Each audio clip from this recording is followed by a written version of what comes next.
My name is Soraima Pelaez. I'm a 2L at the University of Texas School of Law and the president of the Texas Law ACS chapter. I'm pleased to introduce today's panel, which is Why to Clerk and How to Land a Clerkship, Practical Advice from Former Clerks. Today's conversation will be full of advice from former clerks who have worked with many different courts, including the US Supreme Court, US District Courts, US Circuit Courts, US Bankruptcy Court, Louisiana State Supreme Court, Washington State Supreme Court, and local county court. I was especially excited to introduce this panel because, like many of you, I'm currently going through the process of applying for a clerkship. So as I'm sure many of you know, will come to learn, this process can be anything but transparent at times. So I'm grateful for the expertise and knowledge from our panelists today on how to navigate the process. But before we meet them, I wanted to introduce our moderator, Jill Dash. Jill joined ACS in 2008 and currently serves as the Vice President of Strategic Engagement. In this role, Jill oversees ACS's work on issues surrounding the judiciary and the rule of law, and also manages ACS's Path to the Bench initiative, as well as the ACS nationwide professional pipeline from law student to senior attorneys. Before joining ACS, Jill clerked for the Honorable Laura Taylor Swain in the U.S. District Court for the Southern District of New York. She was also a litigator at Zuckerman Spader, practiced at the Federal Trade Commission Division of Advertising Practices, and Aiken Gump Strauss Haar and Feld. She also served as the president of the Women's Bar Association for the District of Columbia for 2019 to 2020. So without further delay, I'll hand it over to Jill Dash, our moderator. Thank you so much, Soraima, for being with us, and thank you for that really lovely introduction. Okay, I am going to do a couple of things here. First, let me tell you a little bit about my path, because I did clerk in the yesteryear when the dinosaurs roamed, it feels like. And I want to tell you a little bit about what ACS does with respect to clerkships. Then I'm going to tell you about our format and let the panelists introduce themselves. So I clerked for the Southern District of New York for a 2-year clerkship, 2003 to 2005. What I want to tell you about my path, which was a little bit unusual, but maybe less so now. I worked for 3 years before I clerked. In retrospect, I'm actually really glad that I did that because I actually knew something at that point. But I will be the first to tell you that it was not because that's the way I intended to go. I had applied for a lot of clerkships before I got one. That is not to freak you out, but to encourage you, because there are many paths to a clerkship. I'm also first generation college and law student, so I'm always happy to talk about that. I clerked, as Rama said, for Laura Taylor Swain on the Southern District of New York. She's still there. She was a baby judge when I was there, but she's much more seasoned now. So that is my story, and you heard the rest of my bio. ACS serves to be a resource for really every part of your career, starting with internships, moving through clerkships and jobs. On clerkships, first of all, we introduced you to these fine folks who will give you advice, and there are many where these folks came from, we're happy to say. We're happy to look at resumes. We are happy to consult with you on which judges. You know, a lot of times the judges on the coast tend to be a whole lot more competitive. And so if you feel like you just want to find a judge in the middle of the country somewhere who's a wonderful person that we have a relationship with, we have that. If you're trying to expand your list or narrow your list, we are here for you. You will hear from our panelists that there are many, many ways to do this. So we would love for as many people to engage as possible, and we're here to be support. So having said all that, let me tell you what we're going to do, because we only have an hour for the panel and now 55 minutes. We want this to be kind of an exciting, quick moving panel. It's Saturday afternoon. It's the last day of convention. And we've done other clerkship programs. And I should also preview for you that in late April, we intend to do another clerkship program that's much more nuts and bolts in anticipation of the June deadline for applications. So this is really intended to give you a flavor for why you should clerk, different opportunities to clerk. We're going to do like a lightning round. Not everybody will answer my questions, but they'll all jump in. Please feel free to put your questions in the Q&A. And the other thing that we'll do to keep things exciting is our panelists, if they feel so moved are going to answer your questions in writing if it's something quick where they can give you information while the rest of us are talking. So we got a lot of things moving here, and we just want to get as much information to you as possible. So having said that, let's go around and everybody introduce yourself. Why don't you tell me what you're doing now, where you clerked, and any exciting thing that you want to add there, but let's keep moving. So Allison, I'm going to start with you. Hey everyone, I'm Allison Chimsland. I'm currently an associate at Jenner & Block in DC. I'm in their Native American law practice group. I clerked for Justice Cheryl Gordon McLeod on the Washington State Supreme Court for a year, and Judge Susan Graber on the Ninth Circuit Court of Appeals for a year in Oregon. Great, thank you. Rashad. Good afternoon, everyone. I'm honored to be here with everybody. I'm currently a solo practitioner. I have my own firm, and my practice consists primarily of criminal defense, civil rights, and injury law. I clerked for Judge Wilson on the 11th Circuit Court of Appeals, and I'm looking forward to speaking to you guys more about it. That's great. Theo. Good afternoon, everybody. My name is Theo. I graduated from law school in 2018 and spent a year at the Louisiana Supreme Court clerking for Chief Justice Burnett Johnson. I actually went to law school not knowing I was going to land a clerkship. And so during law school, I spent about 3 months doing a judicial externship with a federal judge, Judge Richard Jones in Seattle, Washington. That's great. Zach. Hi everyone, my name is Zach Newkirk. I'm currently a political law associate at Perkins Coie in DC. Prior to that, I clerked for Judge Mark Walker on the U.S. District Court for the Northern District of Florida in Tallahassee, Florida. That's great. Brian. Good morning from Oakland, California. I'm Brian Goldman. I'm a partner at Orrick in the Supreme Court and Appellate practice here. And several years ago, now I clerked for Judge Stephen Reinhardt on the Ninth Circuit and Justice Sotomayor on the Supreme Court. Taylre. Good afternoon. I'm Taylre Janak. I am currently an associate at Jones Day. Prior to practice, I was a clerk for the Bankruptcy Court for the Northern District of Texas for Judge Mark Mullen. Saraswati. Thank you, Jill. And it's so good to see you. And I'm so glad. I'm just sitting here trying to control myself because I see so many friends I haven't seen in a while. Go ahead. Thank you. My name is Saraswati Singh. My first name is Saraswati. Feel free to keep asking. I'm a prosecutor in Minnesota in Ramsey County. And my path is very unusual because I'm a lot like Jill in the sense that I didn't know how to clerk, where to start, if I belonged, all of that stuff. And ACS actually really set me on the path. In law school, I put together an ACS event for Chief Judge Thunheim. He wasn't Chief Judge then. And after the event, I said, I would love to work for you. How does that even happen? And he said, oh, you're interested? Sure, I have an internship program. You're in, just talk to this person, send this application material, and we're good. And I was like, oh, okay, thanks. And so that was wonderful. I spent a summer with him and we talked about a lot of things, including criminal justice. And after law school, I ended up getting a Bridge Fellowship for a federal judge, Judge Susan Nelson in St. Paul. And then from there, I went on to clerk in state district court for 3 years, doing exactly what I wanted to do, which was handling a criminal docket.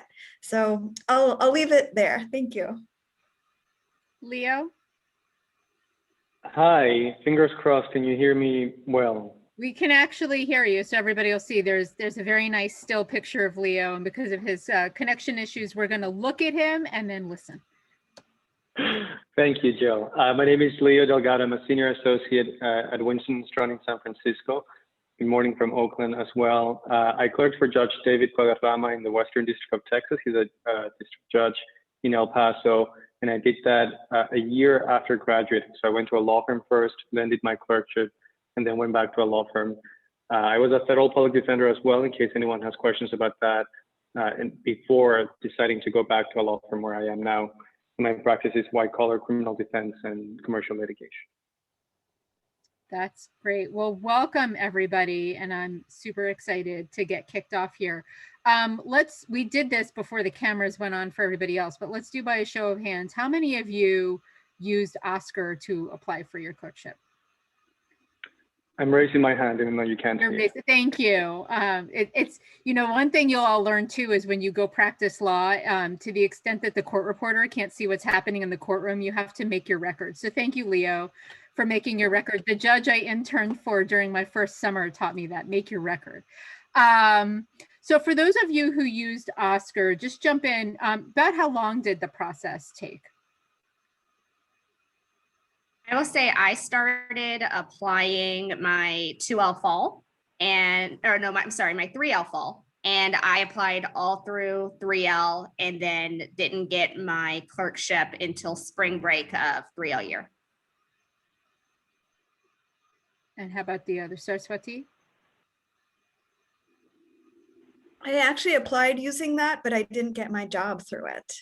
I got it through my school, so it was unusual. Okay.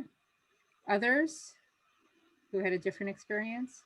I also went through Oscar for my Ninth Circuit clerkship, and I believe I applied the first round. I probably sent out my Oscar application in August, and then I resent out paper applications a little bit later because I had heard that some judges were starting to actually look at applications at that point. And I was hired in January. Okay.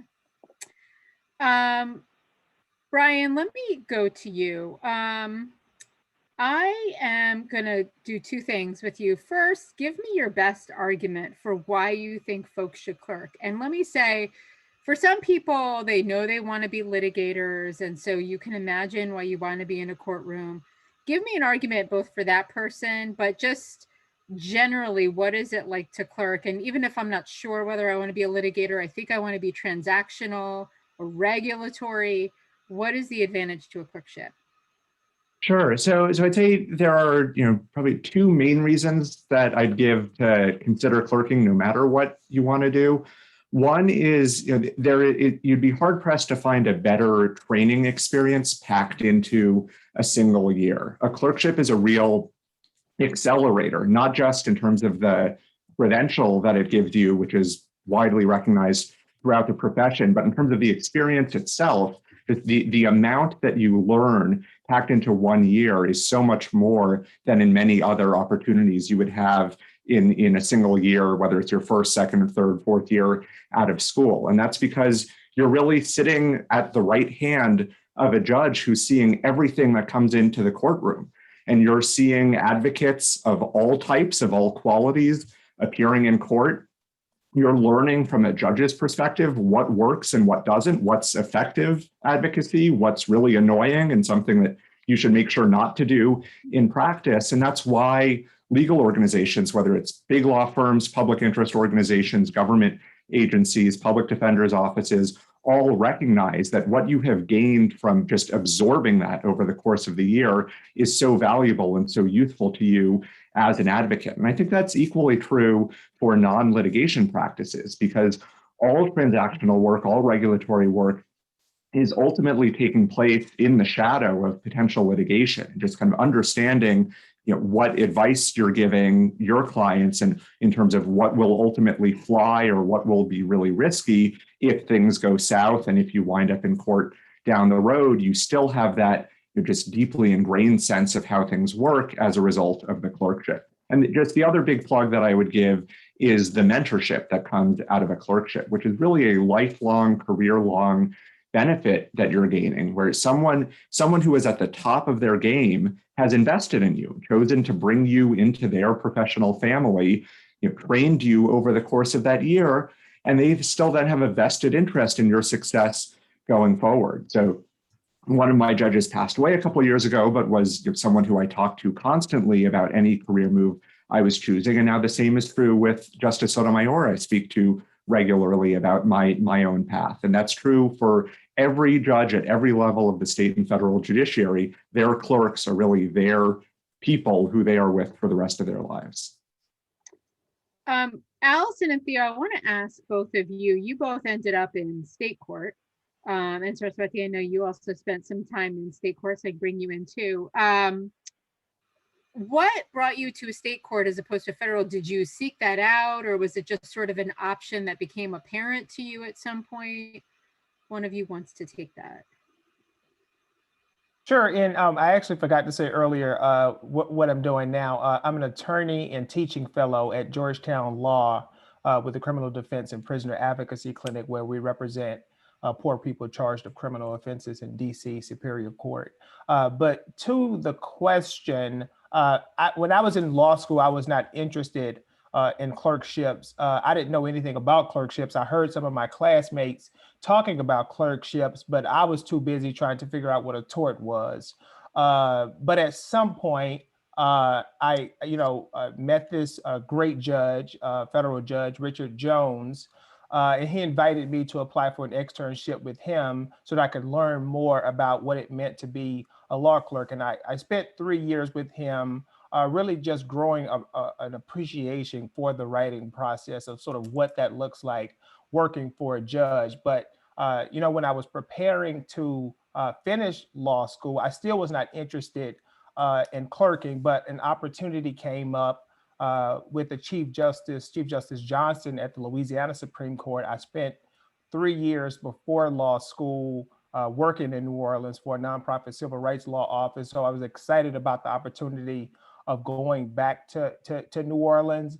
And so that was the only clerkship I applied for because of the opportunity to work specifically for the Chief Justice, who was the only Democrat on that court at the time.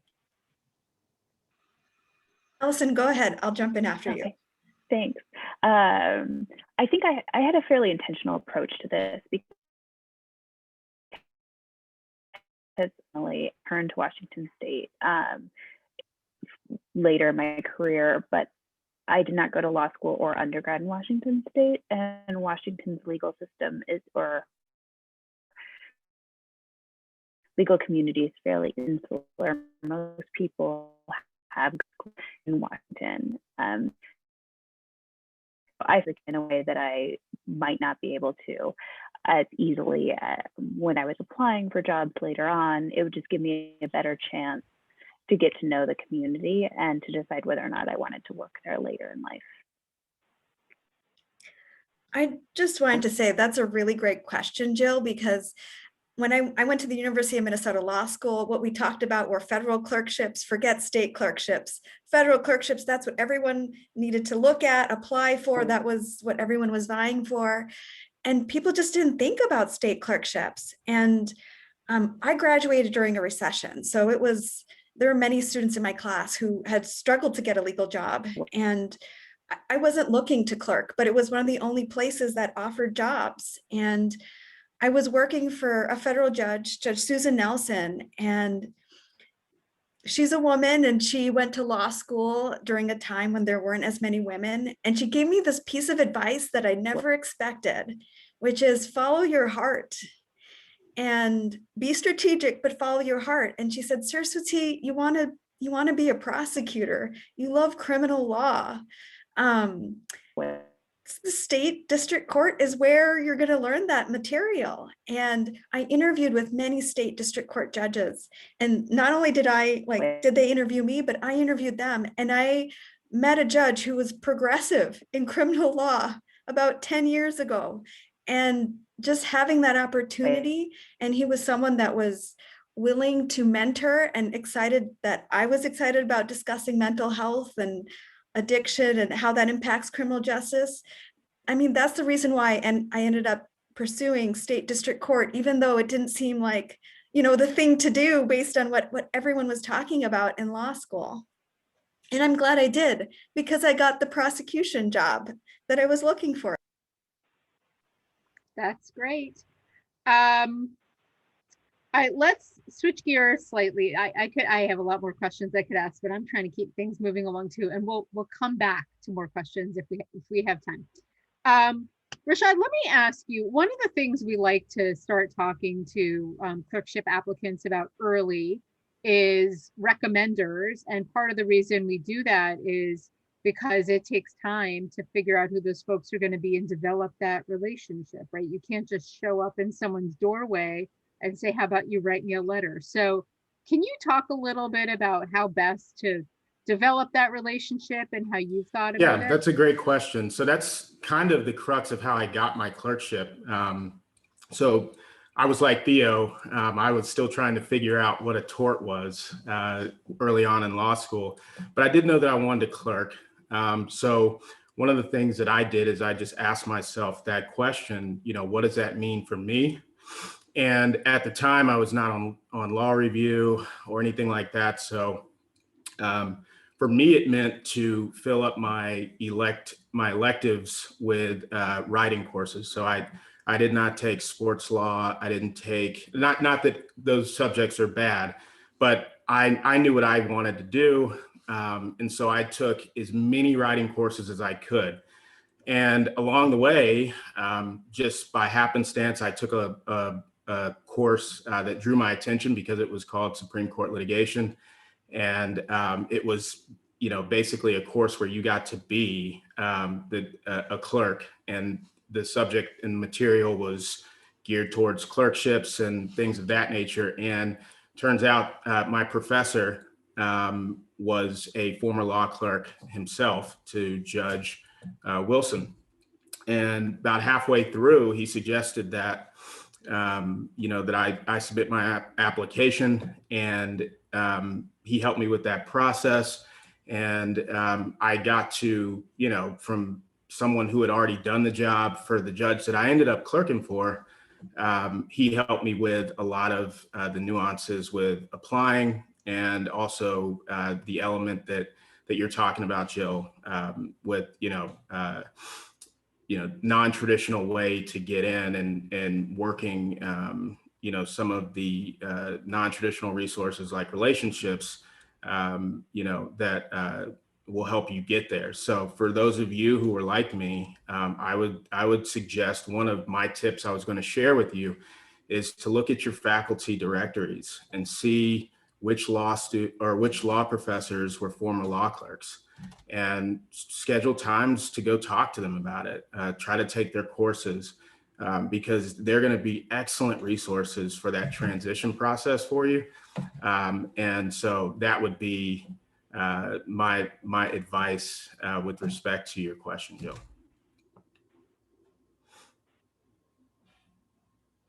I think you're still muted, Jill. And here we're back. Okay, Leo, as somebody who worked for a little while and then clerked, how did you approach trying to get a recommender? So can you hear me, first of all? Yes, we can hear you. So I used the same recommenders that I had used when I was applying from law school, and those were two professors for whom I had done research.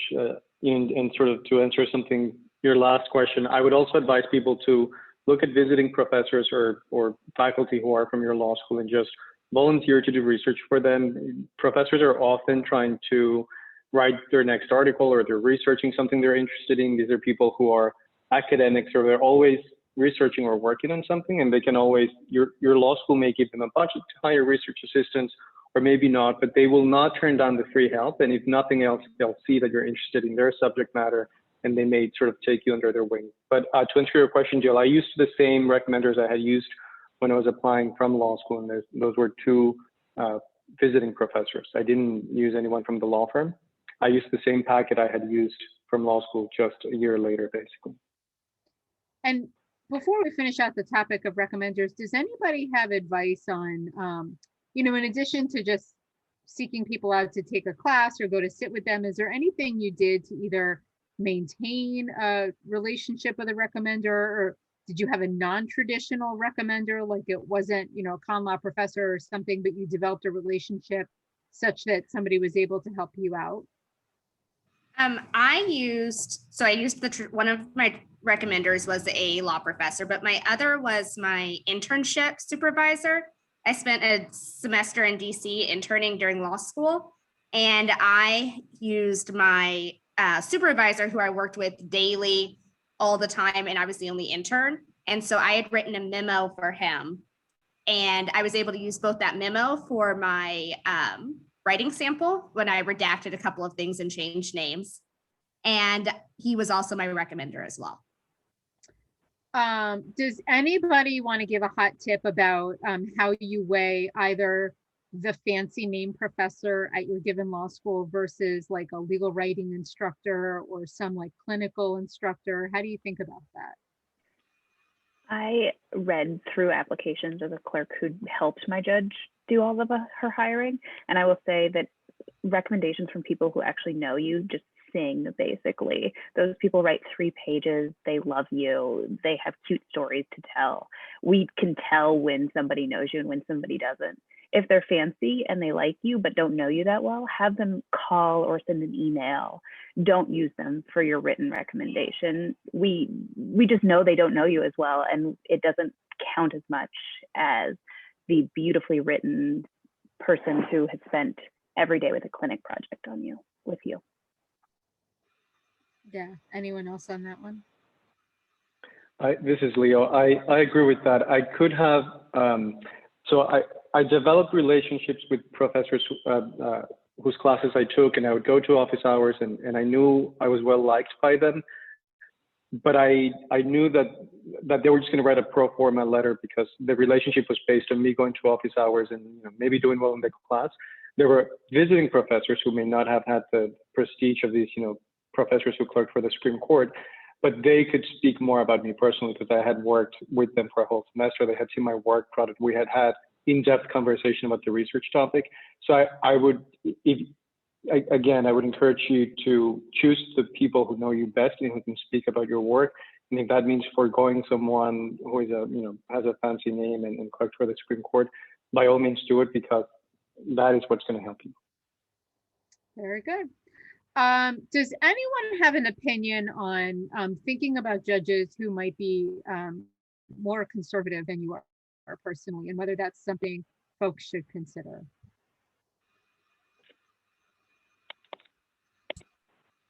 Sure, happy to comment on that. I think the way I often think about it is that clerkship is such a valuable experience unto itself, and obviously very competitive. There are a lot of talented people who are interested in these positions that you kind of really want to decide first and foremost that you want a clerk, and then figure out what the most important criteria are to you. And oftentimes for people, that's geography, because they're rooted in a city, they have family obligations. And when that's the case, I say apply to every judge in that geography where you are, just to maximize your chance of getting the opportunity. For some people, ideology is the most significant thing, and that's totally valid too. And when that's the case, then try to apply to as broad a number of judges who have an ideological match with you as you can across the country, if you have that flexibility. But I think that with probably a handful of exceptions, and you should talk to ACS members or professors to kind of get some more specifics about specific judges. But the opportunity, the training value of it is great, no matter whether you're perfectly in sync with your judge or not. And I would say that's especially true for judges like district court judges in states that have Democratic senators. Whether there are a lot of district judges who may have been appointed by President Bush or President Trump, but because their senators have a major role in the process of selecting district judges, that means that where that judge's ideology is may not be quite as far from your own as you might think, just from knowing nothing more than that they were appointed by President Trump. That's my hot tip, Brian. You took my hot tip, which makes me so happy, actually. Others have comments on that? Like, did you think about clerking for a judge who you thought might not think like you, or do you have classmates have that experience, good or bad? Otherwise, we'll move on. I think for some of those instances, you want to know what you're the most passionate about, and whether or not that judge, you can see yourself helping that judge write something about it. So for me, I'm very interested in Indian law. So I read the judges I applied to, I read all of their Indian law opinions. to make sure that I could be comfortable working on those opinions. For other people, it might be other issues. But most judges, at least the ones I worked for, if you were very uncomfortable with something, they might let you move around with the other clerks. However, it would be difficult to work for a judge where the thing you're most passionate about, you fundamentally disagree on. So you might want to consider what those issues are. All right, Taylor, I want to make sure we loop back around to you because you clerked for a bankruptcy court, which is a very specific docket. Did you know that's something you were interested in before you went there? How'd you end up there? And are you happy you did it? So I did want to be a bankruptcy attorney. I got interested during that semester in DC that I mentioned. I had worked for the U.S. Trustees Program, which is the DOJ arm that litigates different bankruptcy issues in front of a bankruptcy court or any other court. And so I was very specific with making sure I wanted to clerk for a bankruptcy judge. So then I would have a better opportunity of ending up in a corporate reorganizations practice in big law. I did not have a law firm lined up after law school. And so I felt like clerking for a year would give me a leg up on my applications. I'm very happy I did it. I recently moved to Jones Day. I was at a different law firm in New York, and my judge was great because I was moving back to Dallas. I called him and said, hey, I have these offers. Most bankruptcy judges, all of them used to be corporate practitioners. And so I said, I know you know these people. What is your opinion? Which firm and the partners I'd be working with do you think would best align with, what I want to do? You know me really well. I get along with the different people. And so it was a great experience, and he's really helped me out in the mentorship after I left. That's great. All right, I see the Q&A is happening, which is why if you're answering and my eyes turn away, it's because I told you this is going to be action-packed. I'm also watching the Q&A. Zach, I want to bring you in here. I actually just had a judge say this to me the other day that he perceives that maybe if you do look at, for instance, district courts that are not on the coasts, that maybe somehow those judges are less competitive, or, maybe they're like a little less snooty about where they're pulling applications from. I wonder, both as a law clerk, and then if you did any of the help in hiring with your judge, I don't know if you did that, I did, but, is that a correct perception?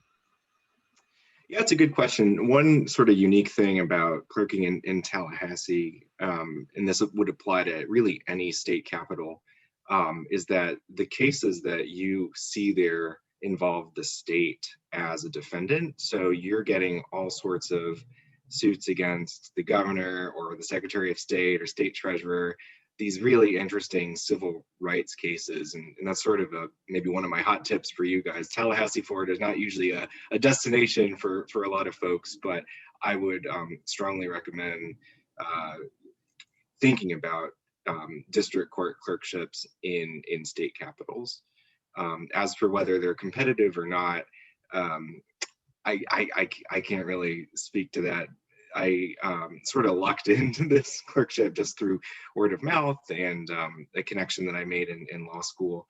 And in hiring, I was sort of involved in screening some applications, but so much of it was dependent on what sort of vacancies the judge had. And he had always pulled from sort of the state universities in Florida, UF and FSU. So that's where he went to school, the University of Florida. So those personal connections really helped. Leo, do you have anything to add there?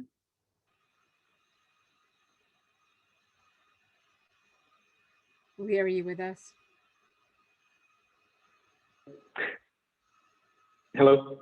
Yes. Having clerked in the Western District of Texas, what do you think? So, in the division where I clerked, there was actually one of the judges who did want people from top 14 schools. And then there were judges like my judge who did not care at all. So I'm not sure it holds true, everywhere in the middle of the country. I do think, though, that, I think you can figure that out easily by using your network and asking. But, to be honest, I don't think it's true everywhere, because there was a judge in that division who was pretty snooty, unfortunately. All right, well, I want to pull in some of the questions that I'm seeing in the Q&A. Some of them are, they're all interesting, but some that really sparked my interest. I noticed there was a question about how you manage the salary, because law clerks really don't make very much, especially if you are in a big, expensive city. I mean, I clerked in New York, not in current day dollars, but even then wasn't cheap. But how did you all deal with being on a clerk salary? And if there are particular things you did or advice that you have to people on how to make that work, how to explain it to parents, whatever the case may be. I will say I did not apply to clerkships that were going to be in super expensive cities. I know you get for federal clerkships, you do get a salary increase based off cost of living, but it's not that much. And so while I applied to probably over 50 different judges, I was not applying to judges in New York, LA, places where I knew it was going to be really, really tight. Because I just didn't want to keep living as a law student. And so I ended up in Fort Worth, thankfully. And it was definitely, it was tighter than it is now, but I was able to make it work. One of the things was my judge, we ate lunch every day, but we brought our lunch in. So there wasn't that added expense of feeling like I needed to go out and eat with him. And how am I going to afford this? I ate oatmeal. I would go to conferences with him where he would get invited and be like, how am I going to afford the hotel? Because I can't afford to stay at the Ritz where all the other attorneys are. A lot of clerks, there were a lot of clerks in the Northern District. All of the girls would get together and split a hotel room. So we'd each spend $60. Different ways to figure out hey, make friends with people and figure out how we're going to afford this year or two. I have never heard about having to go to conferences with judges. So that's a new one on me. That's very interesting though. Others? Well, I will say that's one reason why you might think about working first and then clerking, because then you're not taking that hit to the salary right away, especially if you are interested in starting out at a law firm. Obviously, it's a way to sock away some money before you go and clerk. And then I will say I had an unusual situation in that I had worked for 3 years, one of which was already in the federal government. And because I was at a federal agency before becoming a law clerk, I got all of the federal benefits with my clerkships that other clerks would not have gotten. So my pension and life insurance kept going. And so that was an interesting quirk of having worked first. One thing that we deal with a lot at ACS, as I said, we try to offer these wraparound services to help you think about why you should clerk, how to apply, where to apply. And I will see people who get their hearts set on 10 judges and people who send us a list of 300 judges. How did you decide how many judges to apply to? What do you think is a good number, or how do you even figure that out? Especially if you're 2L, you don't have relationships with judges. There's no difference to you between, this District of Northern California judge or this 11th Circuit judge. How do you figure that out? Anyone? Theo, I saw you nodding. I'm going to pick on you.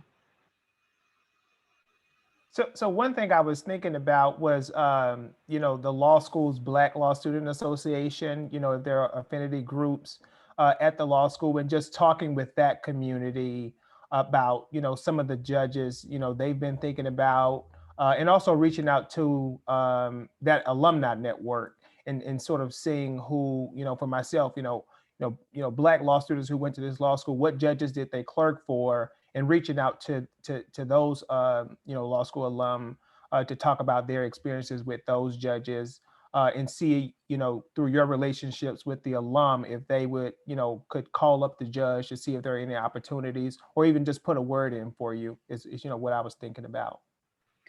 Let me ask a follow-up question to potentially put you on the spot, because you know me. You both interned and clerked full-time for Black judges. Is that something that you sought out? And how do you think the judges regard that? Do you think the judges were seeking to be mentors to students of color? Well, yes, I mean, that's the only reason I think I decided to do both of those clerkships. I'm probably going to get in trouble here, but I spent 3 years before law school working for a nonprofit civil rights, law firm. I won't say the name, but you can probably figure it out. And there were no attorneys of colors, in that large nonprofit civil rights law firm. And I used to always push for them to hire, Black and brown attorneys, although we had other Black and brown staff, but there were no Black and brown attorneys. And one of the things I used to hear from the interview process is that, this Black, lawyer, she's phenomenal, but her writing sample is weak.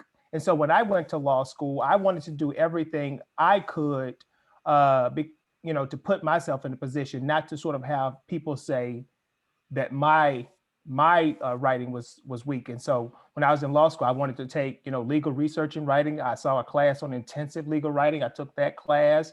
I saw a class on persuasive legal writing. Every class I saw, each year I would want to take that class. And so I reached out to judges and told them about some of the experiences I had before law school and some of my concerns about, wanting to be a great lawyer and also wanting to master legal writing. And so that was, definitely important for why I wanted to work directly with those judges so that they could give me honest feedback that would help me in the future on my legal research and writing.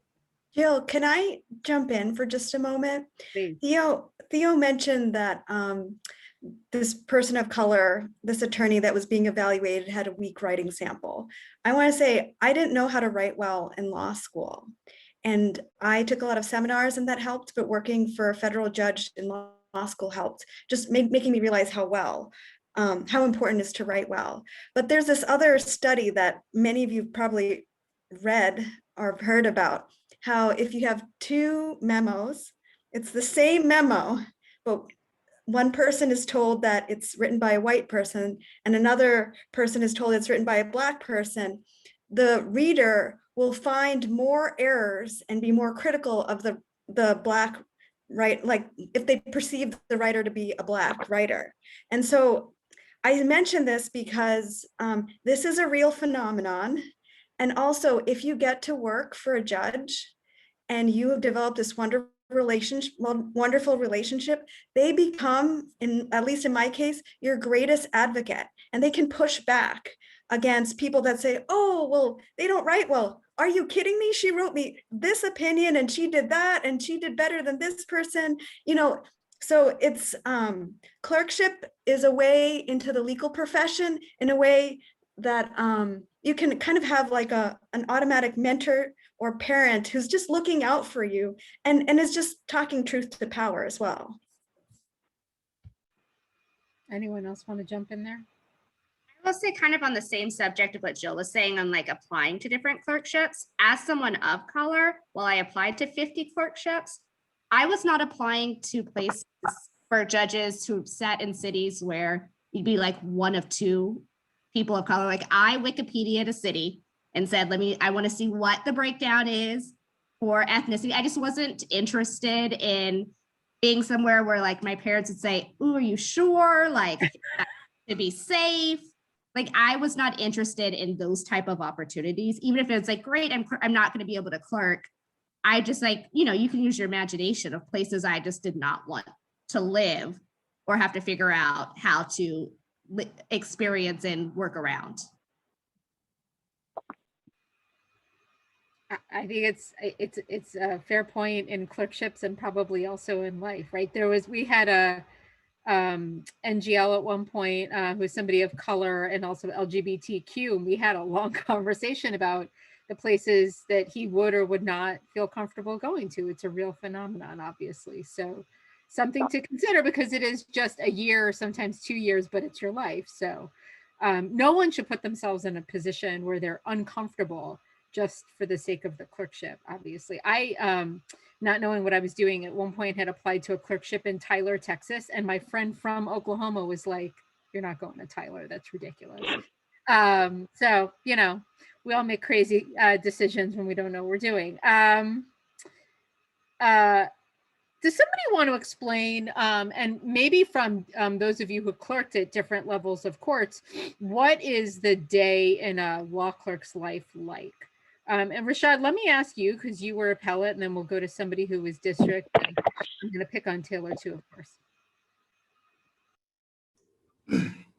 Yeah, so a day in the life of an appellate clerk is a lot of reading, a lot of researching, and that's probably obvious, but it is a lot. And so that's pretty much what we did the entire time. And then also you're going to get an opportunity to edit and pass around and get viewpoints and perspective from your co-clerks and as well as the judge. And so for me, at the appellate level, it was the blue book.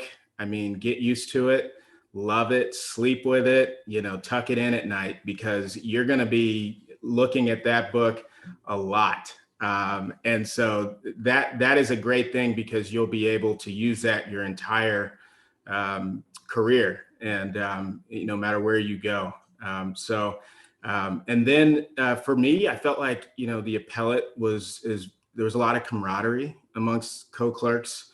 I don't know if it's because we criticize each other's work so often, but we were a great team, and we enjoyed working with each other, and it was a very, very close-knit family environment, and it was probably the best year of my life.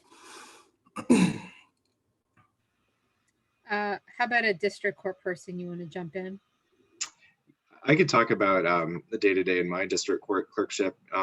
At the time that I was on the Northern District of Florida, we were down 2 out of 4 judges. So my judge had a very busy docket. And so every day it was something new. And one of the coolest things about clerking on a district court is that you really get to see a case from start to finish. I was there for 2 years, so I saw a lot more cases that way. But you see, the complaint coming in, and then you sort of see the motions to dismiss, and if it survives, the summary judgment, and in some cases, a trial. And sitting in on trial is a particularly unique experience. You see jury selection, you help, write the jury instructions, you see arguments, you sometimes do some spot research. The judge will instant message you. You're right there next to him on the bench, and you're just like trying to find some 11th Circuit case law really quickly. Probably the coolest thing, or one of the other cool things about my particular clerkship experience, is just the writing. In addition to the researching and the reading, of which there was a lot, I had the opportunity to draft my judge's opinions, and he would edit them, of course. But it was just a wonderful writing experience, and I really got to develop my legal writing skills. How about my state Supreme Court friends?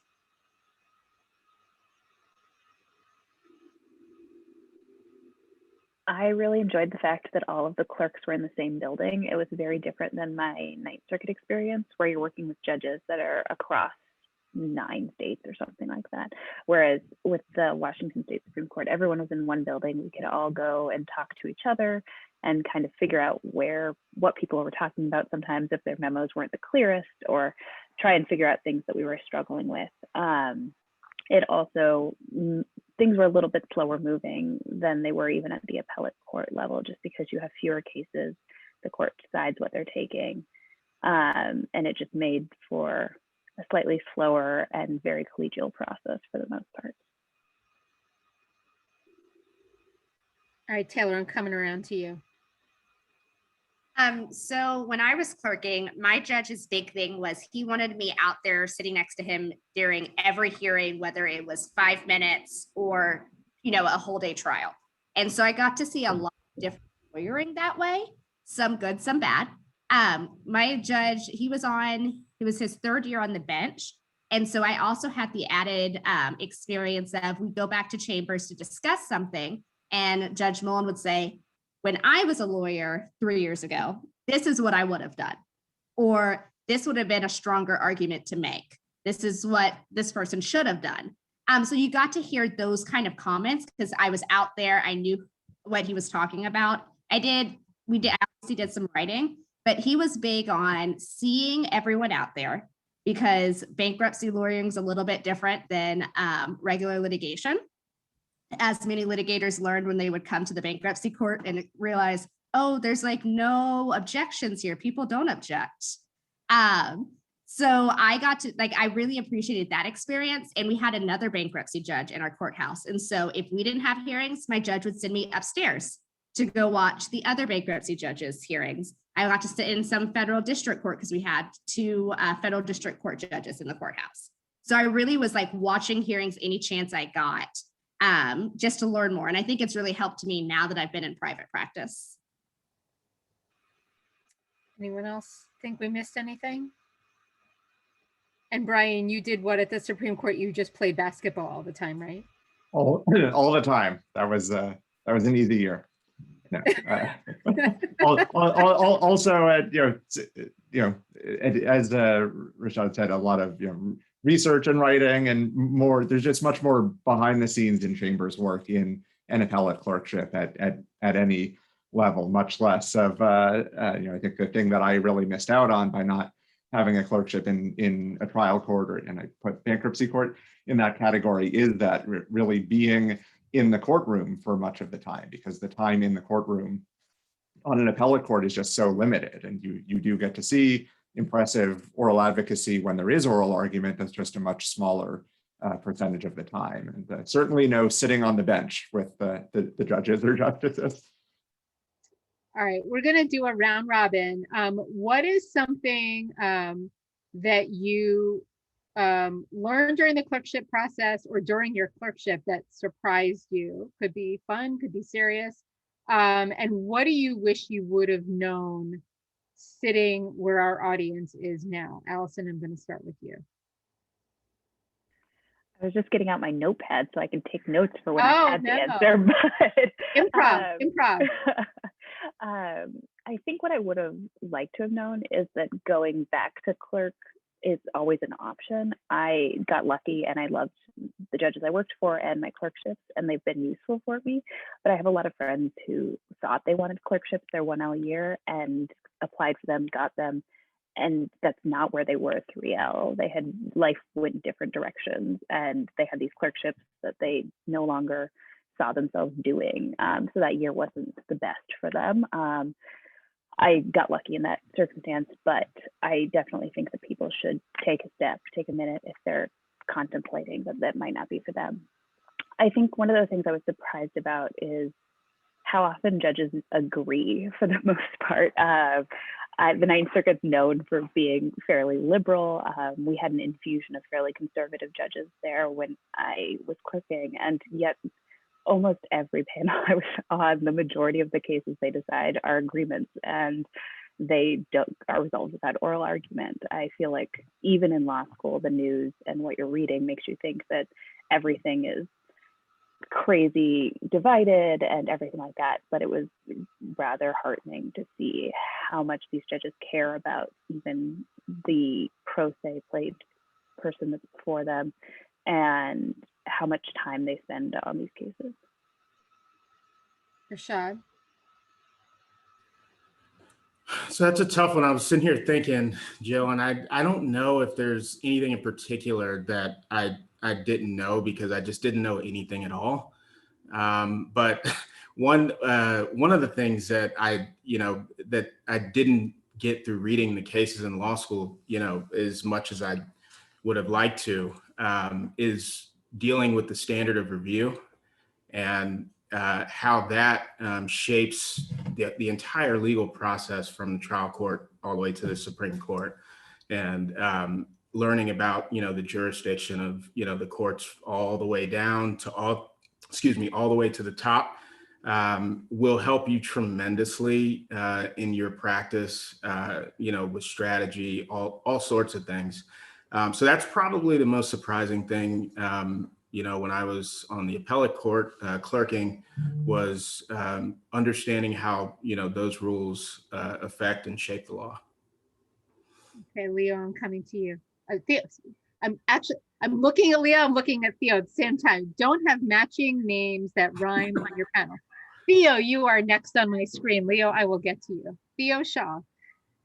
Yeah, so I guess, a few things I'll add as far as what I was surprised about the most. I mean, Louisiana is an unmobilized state. Some people may call it a red state, but it's an unmobilized state. And so the 7 justices on that Supreme Court, 6 are strongly Republican. I work for the only Democrat, but I was surprised by the engagement between the justice, how close they were actually friends. I was surprised by how close they actually worked together on tough cases that they had strong disagreements about. And so there was a lot of, talking to other justices,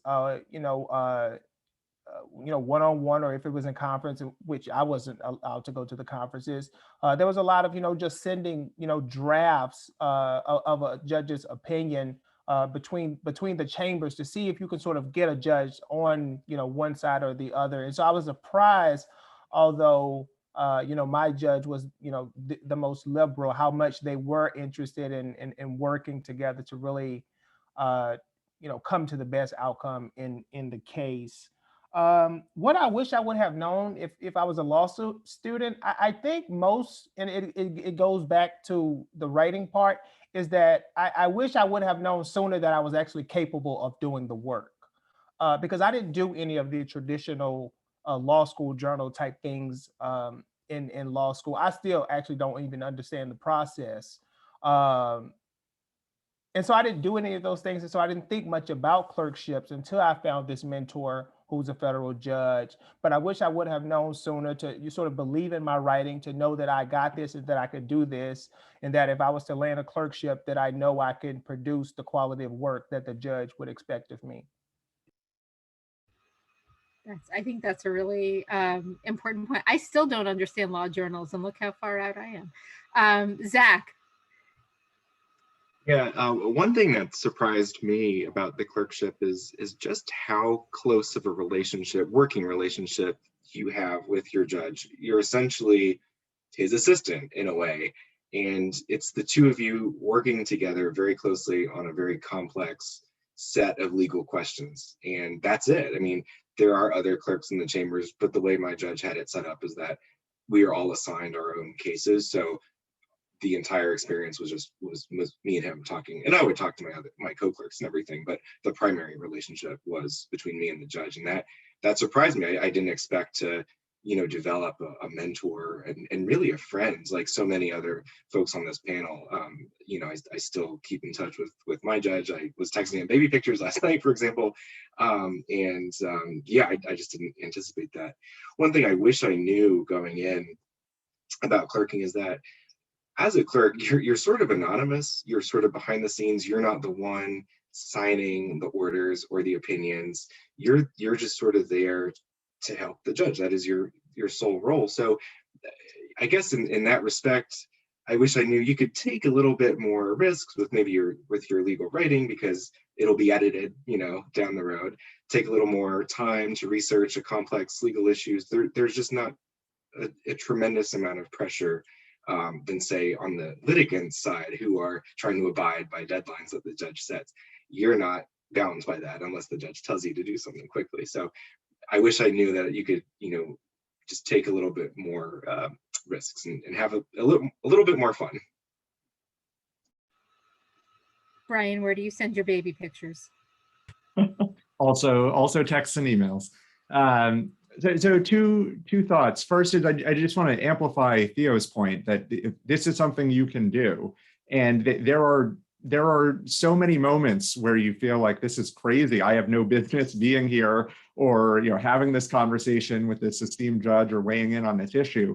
But just have faith that the system is not an irrational one. There is a reason judges hire law clerks who are either fresh out of law school or early in their career. They want people who both are coming up with the latest thinking and alternative ways of thinking about things that they might have developed in law school and in their internships, and they want people who just aren't going to be as molded by a decade of experience in practice and are going to feel free to push back on different ideas. And the judge ultimately gets the final call. So as Zach said, you don't have to worry that you're leading everyone astray. So just have that faith in in the process and don't hold yourself back as part of it.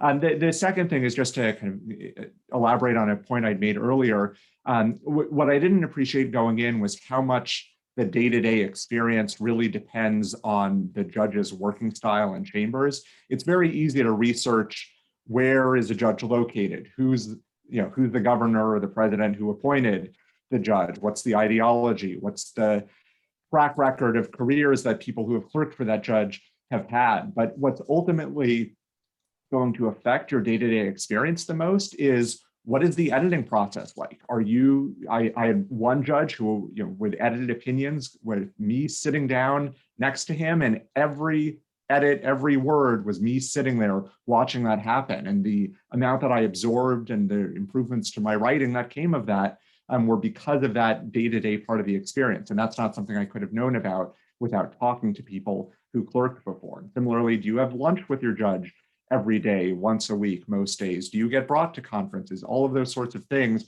are really what are going to affect the inherent value of the experience. And you can only learn about by asking people who have clerked for the judge or clerked for other judges on that court. Taylre. I think the thing that surprised me the most was how much my judge took in my opinion. So I was the one-term clerk, and my judge had a permanent law clerk who used to be a partner with him at Haynes and Boone. And so every decision basically judge would make, we'd go back into judge's his office, and then we would each argue what we think judge should do, because he liked to call us his two lawyers to make sure he didn't do anything that was wrong. And so I would fiercely get to argue my opinion of what judge should do. My permanent law clerk, he also got to argue. And then, of course, judge had the Trump vote, and he was going to do what he wanted to do. But because in bankruptcy court, not all decisions are written, you can make decisions on just the record. You have to make things really, really quickly. So it might be we have 30 minutes to sit here and argue this, and judge has to go out because you can't take 2 weeks because the company might fall apart in those 2 weeks. And so everything just moves really, really quickly.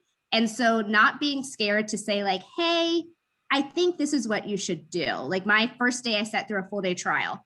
Judge thought he knew what he was going to do. I had read through the record and I was like, hey, I don't think you ever dispensed of this issue in summary judgment. And he was like, no, we did. He went back and looked. He was like, oh, I guess we didn't. Like, because I was like, I think you should relook at this while being respectful while arguing that.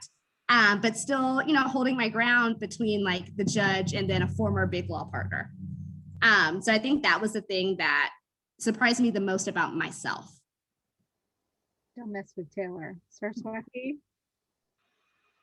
The thing that surprised me the most is that it's still the best job I've ever had. And I thought I wasn't even going to apply. The only reason why I applied was because the economy was so bad. And I'm so glad that I did. I grew so much. It built my confidence. All the judges that I've worked for, I still stay in contact with them. And they say that they're proud of me. They encourage me. And I was like, goodness, it makes them feel good to mentor people that succeed and grow because of them. So I encourage all of you to apply. If you decide you really don't like the judge, you don't have to accept the job. But let me tell you, this will probably surprise you. And another piece is I've worked both in the federal system and the state system, just right out of law school, which is unusual. And another thing that I didn't realize is that the federal system, it's a lot more writing. You have fewer cases. At the state level, at the appellate level, it's also a lot of writing and research. But at the state district court level, like what I did, where I was constantly in trial, it's very different. So please do your research. And if you're thinking, I don't want to sit and write all day and research all day, think about state district court. It's not less, and it requires excellent social skills because you're working with defendants and a lot of people that may not come from really good circumstances, and it just requires a whole other set of skills. So I encourage you to apply federal, state, and see what the world has to offer. Leo, you have been so patient. What do you want to add? Three things briefly. So the thing that surprised me the most was the quality of lawyering out there. You know, when I went into the clerkship, I had a bit of imposter syndrome, and I, wondered if I could do the job. But I quickly saw that there was, the quality of lawyering ran the gamut, and I gained a lot of confidence. I thought if this person is a practicing attorney and they have they have made a life as an attorney in federal court, so can I, because I can write something better than this.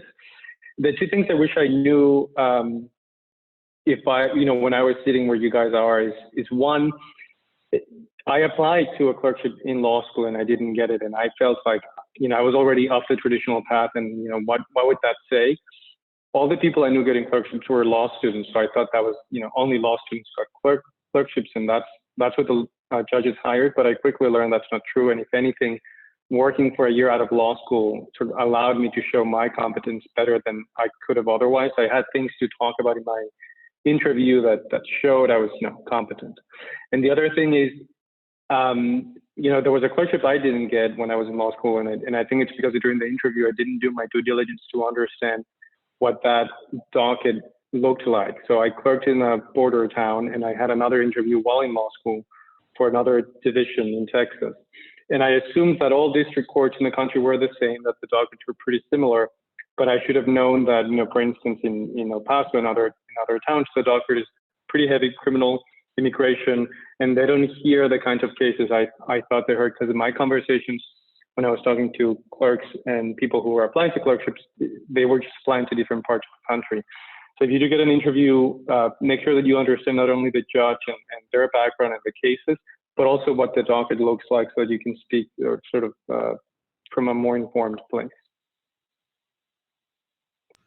That's wonderful. Thank you. Well, we are actually a little bit past our time because we have all this good advice with our big giant panel. Thank you to everybody for this wonderful panel.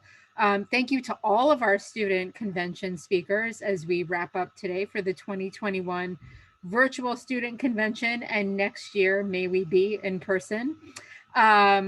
This conversation, I know there were a lot of questions and our panelists have been valiantly trying to get to them, but we can continue the conversation on the Whova app. So if you had a question that either got generated by the conversation or you didn't think to ask it or what have you, please feel free to come back to the app and ask the question.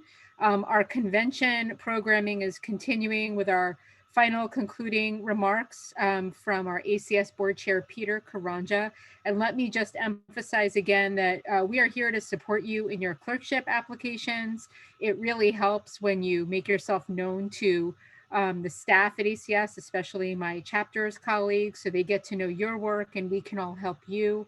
But please don't feel forlorn in any way or confused. Come to us with your questions. We want to answer them, and we have all these wonderful resources on this panel and beyond who can help us do that. So thank you so much, everybody.